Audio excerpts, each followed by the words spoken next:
Alex. Good morning. Good morning. How's it going? I'm a worship associate, Amanda Brawley, today. I'm a member of UUMAN, and on behalf of our Reverend Dave Dunn, our music director, Alex Peach, Director of Religious Exploration, Lexi Tagney, what's up? And the dedicated technical team that makes today's and every Sunday's live stream possible, I would like to welcome you to the Unitarian Universalist Metro Atlanta North congregation, which we like to call UUMAN. We are a liberal faith community with the mission to nurture our spirit, strive for justice, and transform the world. No matter who you are, who you love, where you are on your spiritual journey, you are welcome here. If there are any people visiting us today on the right, we'll start here on the right. Please stand, share your name so that we can worship together as friends and hopefully greet you after the service. Yes? I'm John. This is my wife, Carol. John and Carol, thank you for joining us. And on this side, any visitors?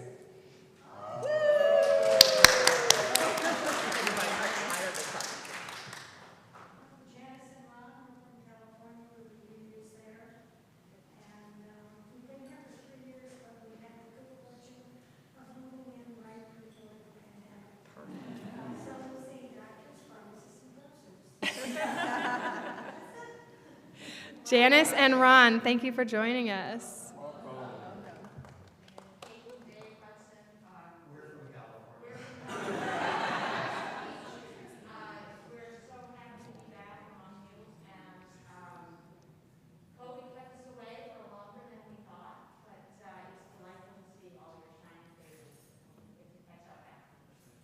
It's nice to see Kate and Dave Hudson, who were longtime members here. So, where are we? Okay, so our Board of Trustees uses the COVID Act now to monitor current COVID risk levels, and we are thrilled to see that counties in which the majority of us live are low risk. Masks are optional at this point for indoor activities, and indoor congregational singing can occur at this time. We have resumed our contributions to the food pantry at North Fulton Community Charities. Instead of once a month, we will be accepting donations each Sunday in a box in the foyer, and the most needed items will be listed each week. Next Sunday is Pride Sunday here in Atlanta. Here in Atlanta, we celebrate Pride in October. I don't remember why. It's hot. Yeah, okay, yes, it's hot. In June? Yeah, that's why. Thank you. So we're different. The local UUs will have a float in the parade. Please join Reverend Dave, other UUMANites, and other UUs from around Atlanta for this family-friendly event. It is a lot of fun. I highly recommend you go. And you can also contact Michelle Liebergazelle or any of the younger-looking UUs around here, I would imagine. So we have started what some people call Sunday school, but we like to call it second hour programming. And we have a few adult enrichment offerings this morning. After the service, you can stay, and we will be doing a Sunday service reflection on the message this morning, also a Stewards of the Earth, sort of an earth ministry type gathering, and also something called Neighborhood Connections Ministry, which discusses the issues, problems connecting with a neighborhood site, as well as healthy boundaries, self-differentiation, and what that even means. So please, in the foyer, there is a whiteboard. You can check for those class locations. This coming Thursday, October 6th, here in Fellowship Hall, yes? We are continuing our volunteer engagement work. Treats will be provided, and Shelley is leading that effort. Shelley, will you please stand in case people are interested in that?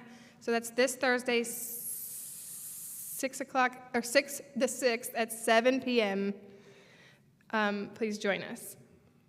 So at this time, I'm going to turn it over to Lexi for a religious exploration announcement.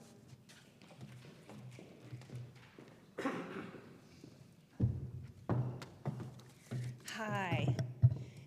I'm here to annoy you some more about RE. Are you getting all of my emails? If you're not, let me know, because there's a lot of them. If you're not like, wow, that's a lot of emails, you're not getting them all, okay? So Amanda kind of stole my thunder with the Pride. We're doing that next week. We would really like to get a group together so that we can meet the other UU church. Come find me or Dave or young adults, because we're going. We're also doing a multi-gen Pride Day next week as well before we leave. If you don't know, that's all ages together. We have an exciting fall festival coming up on the 29th. We're going to have a hayride and games and a costume contest. It's going to be a lot of fun, and we would love for you to get involved. So contact me or Lizzie so you can hear more.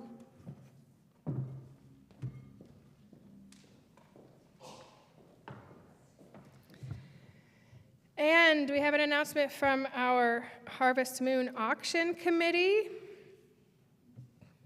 This is a lot of work, and so it takes 3 amazing powerhouses to do this volunteer work this year.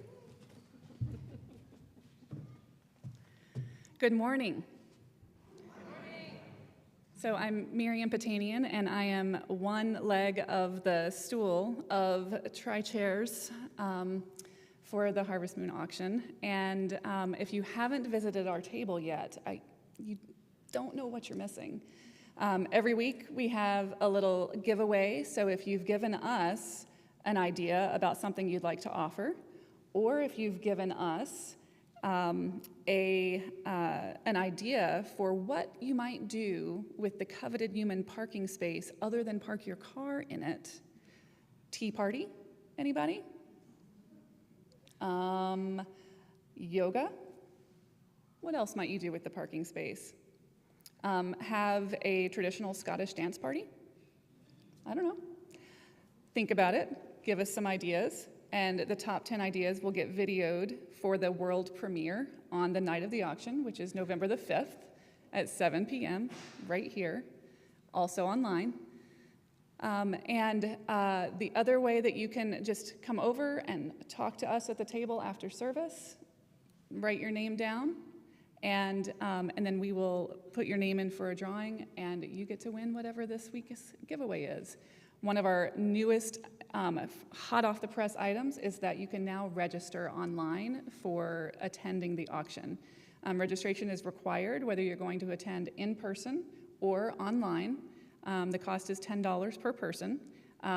The tri-chairs have tried it, but more importantly, non-tri-chairs have tried it, and it works. Elizabeth Rohan can attest. Just if you haven't been to the auction before, some ideas of examples of things that have been offered previously, and we might have some inside information that they might be offered again. Paintings by famous UUMANites. We also have, in fact, the name I don't remember, a Scottish dance party will be happening here for the first time ever. I hope that's right.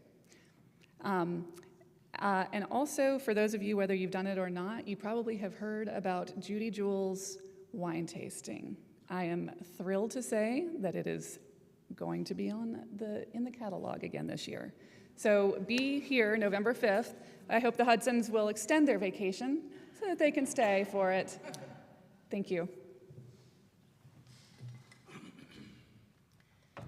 Thank you. Just for a little clarification, the Harvest Moon Auction is a yearly event that we put on here at UUMAN, and it is a huge part of our funding. Members and friends offer items that people can auction, and it's a really good event, and I hope you join us. Again, that's November 5th. And for now, that concludes our announcements. Thank you.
And now for our call to worship. Good morning. Today's call to worship is by Maureen Killoran. We are called today from the midst of pain and challenge. We are called to praise the world. From a world that appears broken, we are called to praise life's moments of joy and grace. From time that seems to freeze in ongoing exchanges of platitudes and blame, we are called to reach out to those around us, to connect with those we care about, to try to make amends with those from whom we are estranged. The world is too fragile. There is too much pain. Let us bring our hearts together on this day. Let us praise the mutilated world and all its blessing and its pain. And now let us light our chalice together.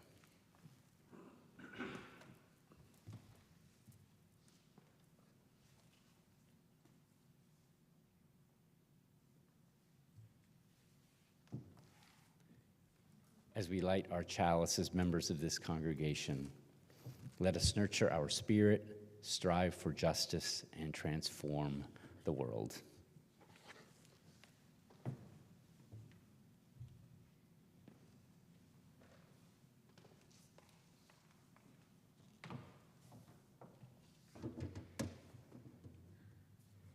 Autumn by Emily Dickinson. The morns are meeker than they were. The nuts are getting brown. The berry's cheek is plumper. The rose is out of town. The maple wears a gayer scarf. The field a scarlet gown.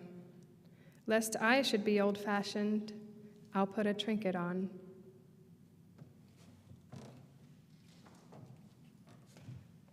Please rise as you are willing and able and join in singing hymn 1000 in the Teal Book 1000.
It's great to be able to sing again. And I guess you did it last week, but I wasn't here, so awesome. Yom Kippur is the Day of Atonement. It's the holiest day in Judaism. It's a day of fasting, prayer, penance, forgiveness, and it begins on Tuesday evening, this October 4th. And on the Day of Atonement, during the afternoon service at the synagogue, the book of Jonah the entire book of Jonah from the Hebrew Bible is read. It's a very short book. It's only a couple pages.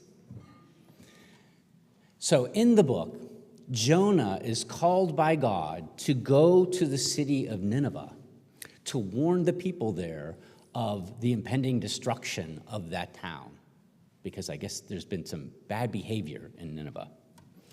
So what does Jonah do? If Nineveh's over there, he immediately goes that way. He gets on a ship and goes to a different city. He didn't really care what city, as long as it wasn't going to Nineveh.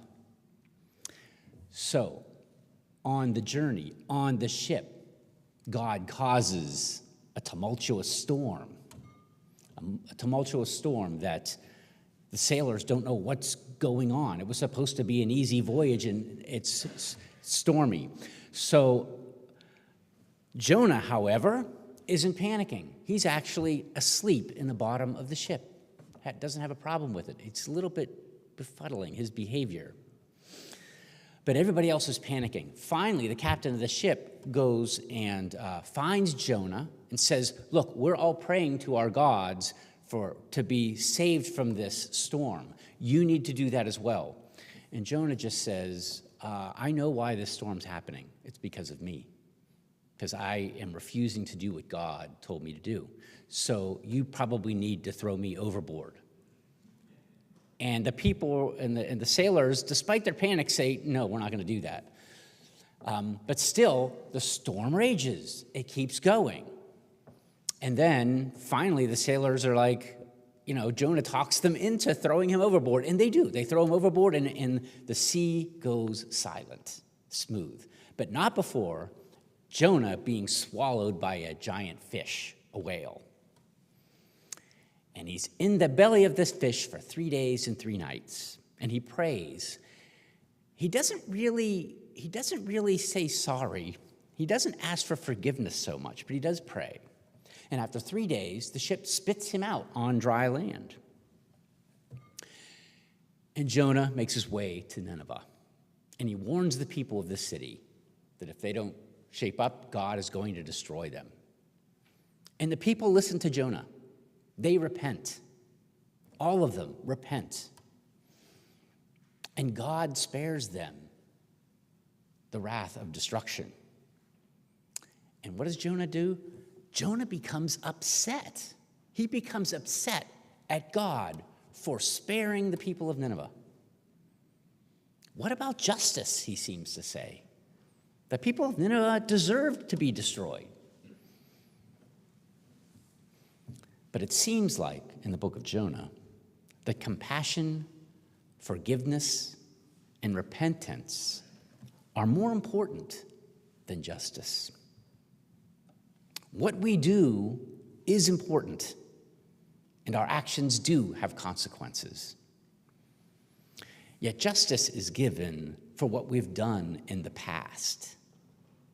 Compassion and forgiveness are given to give faith to what we can become in the future, who we aspire to be.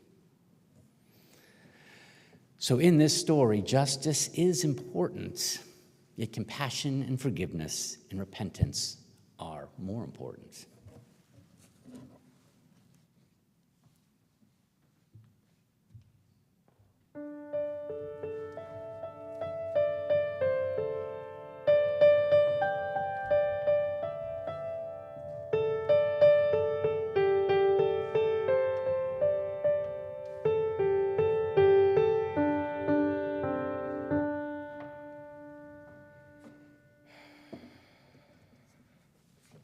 At this point in our service, we share our joys with each other to magnify them and our sorrows in order to divide the weight of their pain.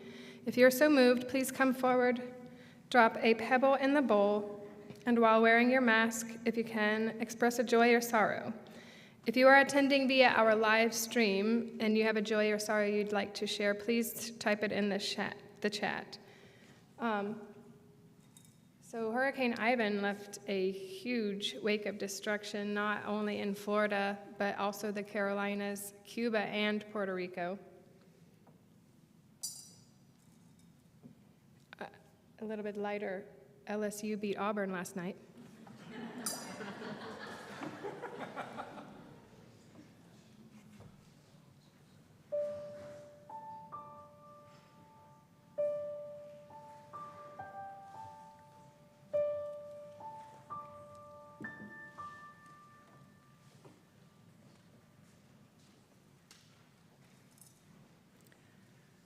This is a pebble to celebrate my husband John and I's 18th wedding anniversary today, and Jacob's 15th birthday on Tuesday.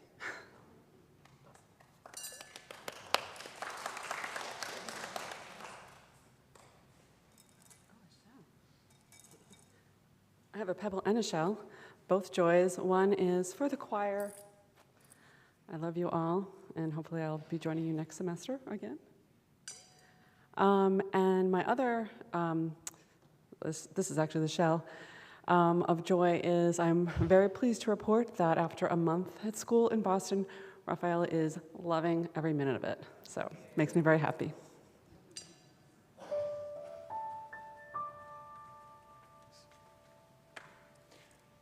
So I'm David Kerber. I'm a member of this congregation. I have a joy of anticipation this morning. My daughter has gone into labor. This will be the first grandchild for us, so excited about that.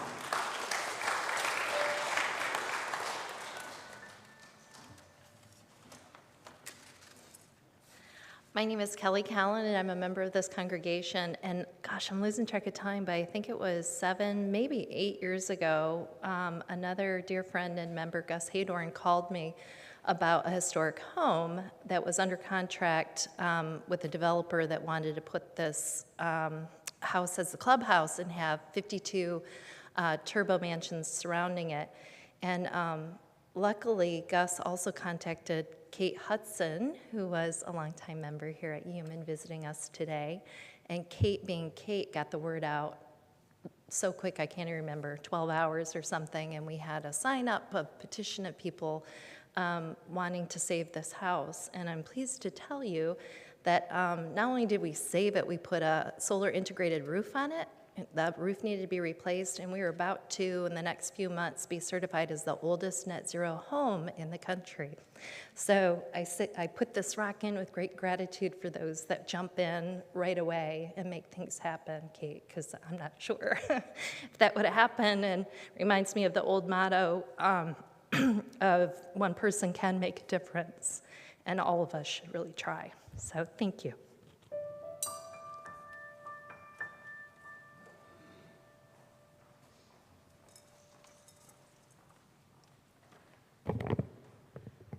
Good morning. I'm Bruce Langston. I've been a member here since 1996.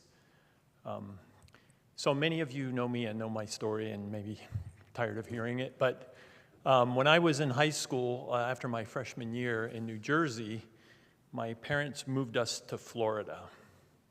Now, I'd lived in the country in New Jersey near all my cousins for most of my life. And moving to Florida might as well have been moving to Mars. But we moved to Fort Myers, and I graduated high school from Fort Myers High. And I consider that my hometown now. And I've spent several days over the Christmas holidays there at Fort Myers Beach every year, with a few exceptions, for the last 40 years, or 50 years. And it's all gone now. The beach, and many thousands, of course, of the homes gutted. And you see the pictures, and they look like they're still there, but inside they're dead. I have 6 sisters who still live in Florida in the path of Ian, and my brother and my mother lives in assisted living, and her facility evacuated to one where they had room in West Palm Beach, so my mom is there for a few days maybe, but who knows how long. All my brothers and sisters there are okay, with mostly minimal damage to their house. But of course, the place, Fort Myers and Fort Myers Beach in particular, different places now, but we hope they'll recover. So tomorrow is my son Dylan's 29th birthday. He was raised here. And Wednesday is Patty and my 31st wedding anniversary.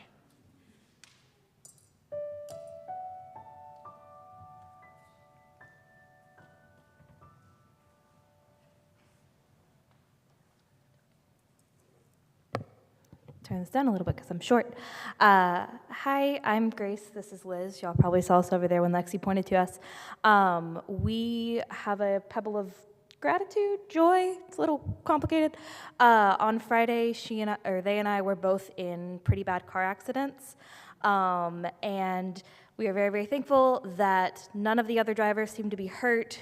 We were both hurt, but it appears to be just bruising, no broken bones, no blood, no loss of consciousness. So we're very thankful that bad car accident, but every person was okay at the end.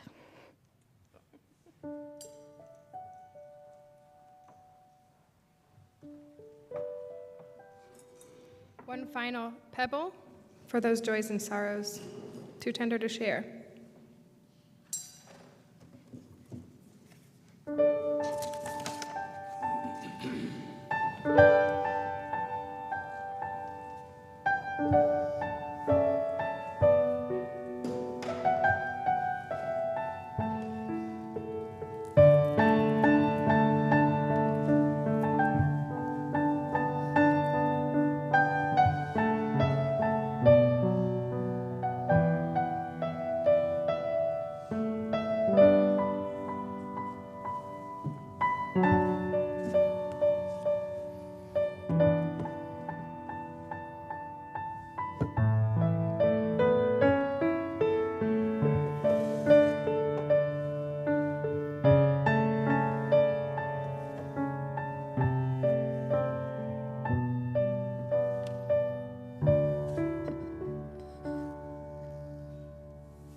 Walk softly, for every person you meet is carrying a cross. We don't know what it is, we just know it to be true. And ultimately, and perhaps unconsciously, it's likely the reason that brought you to church here this morning. When facing the harsh realities of life, grieving the loss of a loved one, facing a disability, dealing with an aging body, an aging mind, addiction issues, marital conflict, parenthood, raising of children, a loss of a job, the list could go on and on. When these things happen, we can't help but think that we're alone in this struggle, like the gods have somehow singled us out and are inflicting and condemning us to a life of pain and suffering.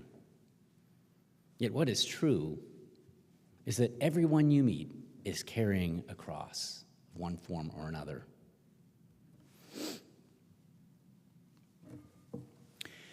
If you've ever attended a funeral or a memorial service, you've likely noticed how people are affected sometimes in unexpected ways. Some people respond with no visible reaction, devoid of emotion. Some strong people seem to flail helplessly about for words, directions. People who are leaders, unable to resist like a flight response. I've seen the opposite as well. Seemingly meek and mild-mannered people seem to take charge and are very steady. Now, I'm not passing judgment on any of these reactions. I'm merely acknowledging that these reactions can come out in unexpected ways. In the same way, people can be affected by the crosses that they carry in unexpected ways. Some hide their crosses well. Maybe they're in denial. yet maybe not. Some wear their hearts on their sleeves, others don't. And again, my point is not to pass judgment. The point is that despite varied expressions of what we're all carrying, and everyone is carrying something, we just don't know what it is. We just know it to be true.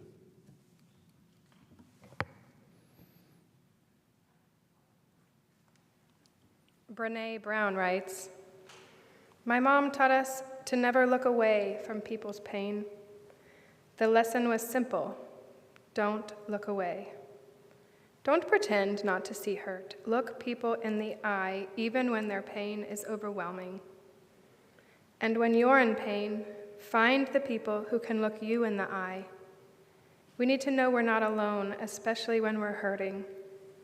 This lesson is one of the greatest gifts of my life." At this year's youth group service, back in March, Troy Vanderbeek spoke of a friend of his who had recently passed away. And this friend taught him of our need to both give and receive healing and care. That we must express our feelings, and that people need one another, and that no one should have to face pain alone. That when we express the deepest feelings and emotions that we have, they can feel less scary and less overwhelming. Sometimes we don't know how to respond when someone expresses such feelings to us. We look away and we don't look them in the eye. UU theologian who goes by the name of Tendeka tells a story where she was feeling down and depressed and in need of care, and she met her friends for lunch. And they're sitting at the table, and she's talking to her friends about how she's feeling down and depressed, and immediately her friends start to jump in and say, like, let's think about this. Well, maybe you could do this, or maybe you could do that. They start trying to solve her problem. And while all her friends were chatting about what she should do, she took the hand of one of her friends and put it on her own shoulder and tapped and said, "There, there." She wasn't looking for someone to solve her problem. She was expressing her feelings and was in need of healing and care. Sometimes the easy thing for us to do is to rush in and solve someone's problems, when what is needed is healing and care.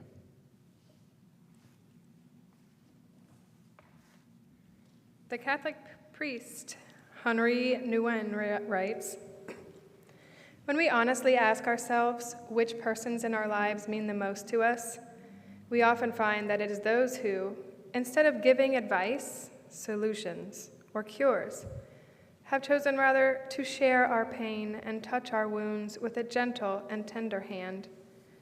As long as we are occupied and preoccupied with our desire to do good, but are not able to feel the crying need of those who suffer, our help remains hanging somewhere between our minds and our hands and does not descend into the heart. The friend who can be silent with us in a moment of despair or confusion, who can stay with us in an hour of grief and bereavement, who can tolerate the not knowing, not curing, not healing, and face with us the reality of our powerlessness. That is the friend who cares." Yes, as Unitarian Universalists, it's often hard to refrain from giving advice, coming up with well-reasoned ideas, offering solutions and cures, and I'm as guilty as anyone at doing this. We and I need to be cognizant of this, be willing to tolerate the powerlessness of not knowing what to do or what to say when one is facing deep grief, bereavement. Sometimes we just need to be willing to say, they're there. And that's good enough. That's what's needed. But that's easier said than done.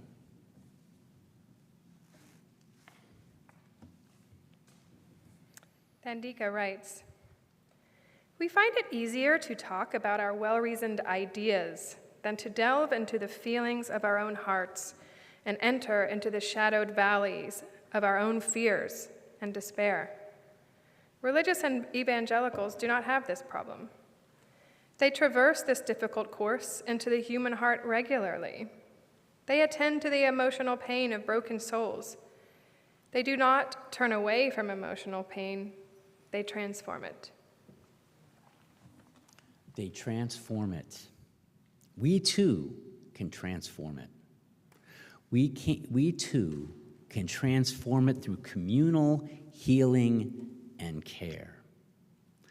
Part of UUMAN's mission is to nurture our spirit. I like the wording of that. It's not nurture my spirit. It's nurturing our spirit. Moving from me to we nurture our spirit through healing and care. Tandeka and others will say that salvation, however you envision salvation, salvation is not a solo act. It is a communal act. Nurturing our spirit is a communal act.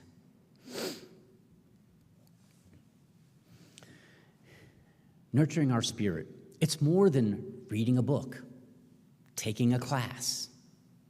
It's less about wisdom and knowledge and more about love. Wisdom and knowledge are great, but they're for the head. They can be found in a book in isolation. Love, the way of the heart, is found in relationship. And I'm so glad that you are here this morning. The opportunity for relationship is here this morning. A community of healing and care is the context, is the backdrop, is the culture, is the essential, irreplaceable ingredient of that nurturing of the spirit. And when you think about it deeply, it might be the real unconscious reason you're here today. Through healing and care together, in relationship as a community, we nurture our spirit. And it's independent of belief. It's independent of what you believe. You could be a Christian, a Jew, a pagan, a Muslim, a Buddhist, doesn't matter. We nurture our spirit through healing and care as a community in relationship. A seminary friend of mine said, "Every person you meet has at least one secret that will break your heart." We don't know what that is. We just know it to be true. May we honor the crosses being carried. May we honor the secrets that would break our hearts. May we be attuned to one another in this community, attuned to the giving and receiving of healing and care.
Thank you. Bruce, would you like to share your meditation? I'm ready. Okay, come on.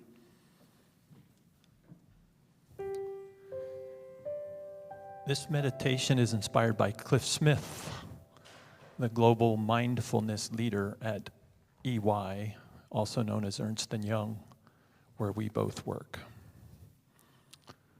I invite you to sit comfortably. Feel the support of wherever you're sitting or lying. Relax a little, but keep your back straight and sit up as you're able. Put your hands on your lap or do whatever's comfortable. This time is for you and you. Close your eyes if that's comfortable, or maybe lower your gaze and soften your focus, looking at nothing in particular.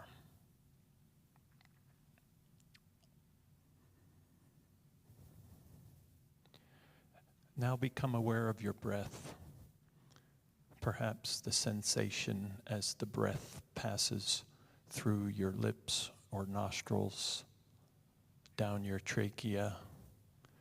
Notice your chest expanding as the air comes in.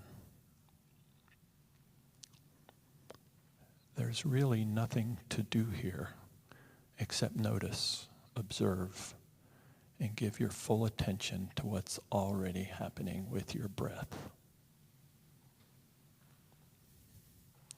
Your mind may wander. That's okay. When you notice it, you're practicing mindfulness as you bring your attention back to your breath.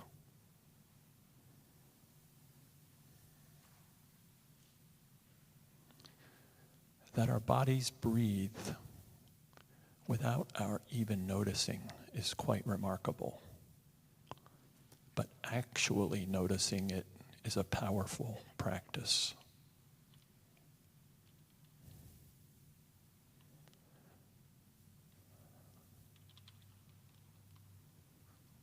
As you focus on your breathing, assume an attitude of friendliness and care. It's good to be alive and breathe and have friends and loved ones to care for and who care for us. Now, as you continue your awareness of your breath, think of someone with whom you have an uncomplicated relationship. Perhaps a neighbor or a coworker. And think, this person has a body and a mind just like me. They have feelings, emotions, and thoughts just like me. They have at some point in their lives been sad, disappointed, angry, hurt, or confused, just like me. They have feelings, emotions, and thoughts, just like me. They have experienced emotional pain and suffering, just like me. They wish to be free from pain and suffering, just like me. They have joy and times of happiness, just like me. They wish to be healthy, loved, and have fulfilling relationships, just like me. They wish to be happy, just like me.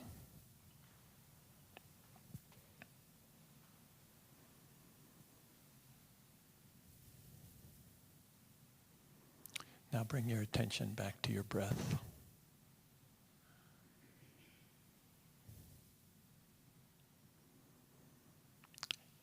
We don't have time, but if we did, I would do this same meditative exercise for someone in your allergy zone. Not too complicated a relationship, but maybe someone with whom you'd like to be on better terms. You can try this yourself. Now back to the breath for a minute. And think of someone for whom you have deep feelings of love and affection. Think of your feelings of loving kindness for this person and say to yourself, may I be happy. May I be healthy. May I ride the waves of my life. May I live in peace, no matter what I'm given.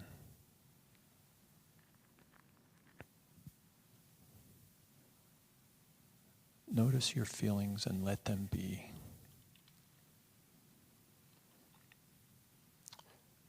Bring that person back to mind and think, may you be happy. May you be healthy. May you ride the waves of your life. May you live in peace no matter what you are given. Notice your feelings and let them be. Now think about all people and all communities, all circles, and offer to all. May we be happy. May we be healthy. May we ride the waves of our lives. May we live in peace no matter what we are given. Notice your feelings and let them be. As we finish, think about who in your world needs loving kindness. What's important now? Open your eyes and come back to our service.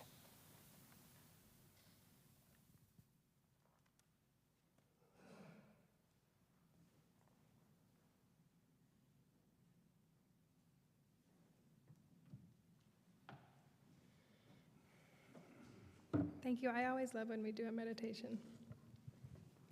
In an effort to fulfill and further the vision and mission of this church, we ask that our members and friends share of their time, treasure, and talent.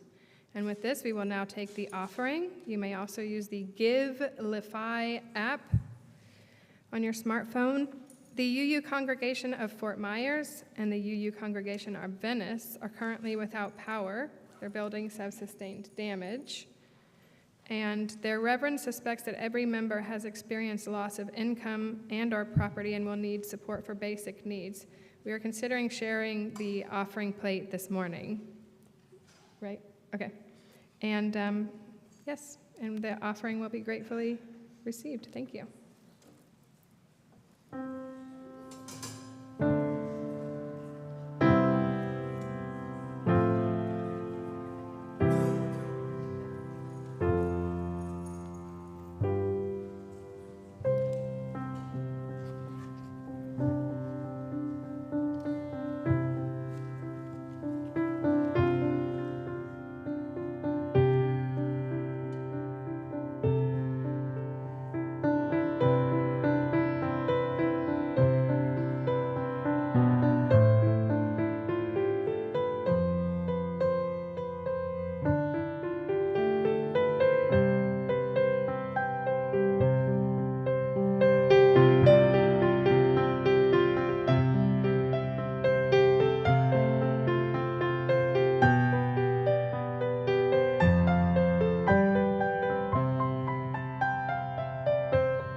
We accept this sacred offering generously given by our beloved members and friends. May we and the congregations that we hope to help with this offering, may we all use this judiciously and wisely in service to our mission.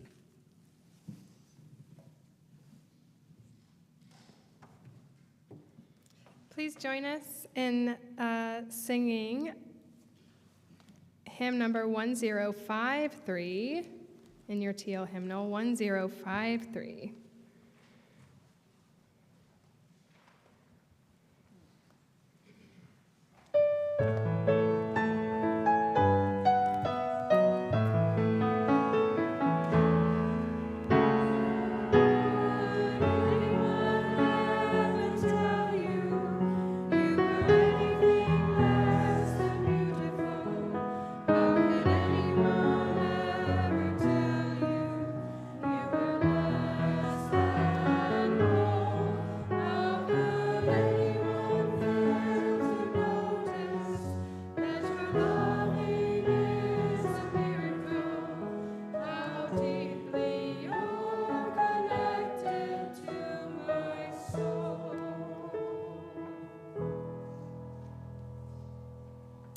We extinguish this flame, but not the light of truth, the warmth of community, or the fire of commitment. These we carry in our hearts until we meet again.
A new day dawns. Once more the gift is given. Wonder fills this moment shared together. How deeply you're connected to my soul. And may your life be as a song. May you softly serenade the stars, ever dancing circles in the night. Go in peace and enjoy your week.